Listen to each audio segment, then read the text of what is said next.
ഇപ്പം ചിലർ പറയുന്നത് കേട്ടിട്ടുണ്ട്, ഇപ്പം അലർജിയുടെ ടാബ്ലറ്റ്സ് പല ടാബ്ലറ്റ്സ് അവൈലബിൾ ആണ്.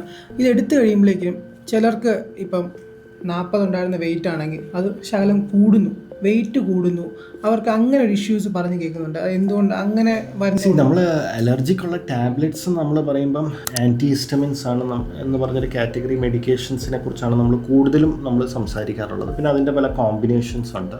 നമ്മൾ മനസ്സിലാക്കേണ്ട ഒരു കാര്യം, ഇൻ ജനറൽ അലർജിക്ക് നമ്മൾ ടാബ്ലറ്റ്സ് കൊടുക്കുന്നത് ഇമ്മീഡിയറ്റ് സിംറ്റമാറ്റിക് റിലീഫിനാണ്. മനസ്സിലായത്? അത് ഇപ്പോൾ നമ്മളിപ്പോൾ ഭയങ്കരമായിട്ട് തുമ്മിക്കൊണ്ടിരിക്കുകയാണെന്ന് വെച്ചാൽ നമുക്ക് ഇമ്മീഡിയറ്റ് ആയിട്ട് ഒരു ടാബ്ലറ്റ് എടുക്കാം.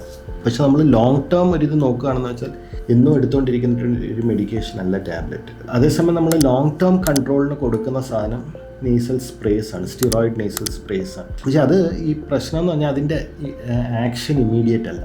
അപ്പോൾ നമ്മൾ ഭയങ്കരമായിട്ട് തുമ്മി നിൽക്കുന്ന സമയത്ത് നമ്മൾ യൂസ് ചെയ്താൽ ഉടനെ നമുക്ക് റിലീഫ് കിട്ടും. അതേസമയം ടാബ്ലറ്റ് നമ്മൾ എടുത്ത് കഴിഞ്ഞാൽ ഉടനെ റിലീഫ് കിട്ടും. പക്ഷേ അതിൻ്റെ ഡ്യൂറേഷൻ ഓഫ് ആക്ഷൻ വളരെ കുറച്ചേ ഉള്ളൂ. അതേസമയം സ്പ്രേസിൻ്റെ ഡ്യൂറേഷൻ ഓഫ് ആക്ഷൻ കൂടുതലാണ്.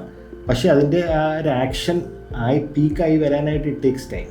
അപ്പം ഈ പറഞ്ഞ പോലെ നമ്മൾ ഈ രണ്ട് മെഡിസിൻസ് ഉപയോഗിക്കുന്നതിൻ്റെ റാഷണൽ എന്ന് പറഞ്ഞാൽ ഇതിൻ്റെ ഓൺസെറ്റ് ഓഫ് ആക്ഷൻ ഒന്ന് ഇമ്മീഡിയറ്റ് ഒരു കൺട്രോൾ കിട്ടാനും മറ്റേത് ലോങ് ടേം കൺട്രോൾ കിട്ടാനും. അപ്പോൾ ഒരിക്കൽ നമ്മൾ അത് സ്റ്റാർട്ട് ചെയ്ത സ്പ്രേസ് ആണ് നമ്മൾ ജനറലി കണ്ടിന്യൂ ചെയ്യാൻ പറയുന്നത്.